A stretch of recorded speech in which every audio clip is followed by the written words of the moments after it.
masarap magkwento. Pero ano bang magandang paraan para mag-share ng kwento? Pwede naman nung old-fashioned way lang. Mag-gather lang kayo ng mga kaibigan mo tapos magkukwentuhan lang kayo. Pero parang may kulang. Parang mas maganda yata may visual. Pero paano yun? Paano natin paglagyan ng visual yung isang kwento?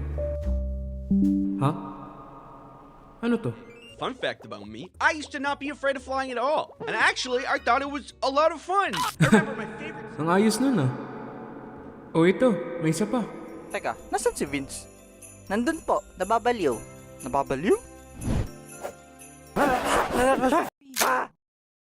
Buisit kang plates! Panira ka ng bakasyon!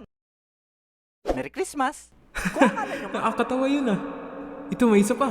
I was so ready for him to say I'm a normal person who needs to suck it up. But instead, he was like, okay, so yeah, you definitely exhibit symptoms of someone with the inattentive type of ADHD. And autism. Yippee! My struggles are justified. I'm not... And I think fear is just a little more annoying than... wait lang, ma'am. Alam ko na.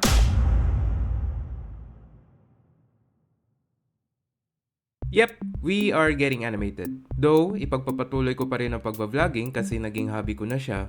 Dagdag na lang tong animated storytime, isa rin sa mga hobby ko kasi ang pag-animation at kasi, why not? May mga nakakatawa rin kaya ako ng mga life experience na pwede kong i-share sa inyo. I think.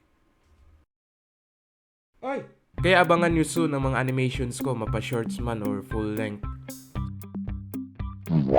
So yun lang ang announcement guys, not that big of a deal. Hindi naman kailangan gawa ng announcement video to, pero wala kasi akong vlog na may upload na yung week. Medyo nahihirapan pa kasi ako mag-vlog sa public. Mahihain kasi ako eh.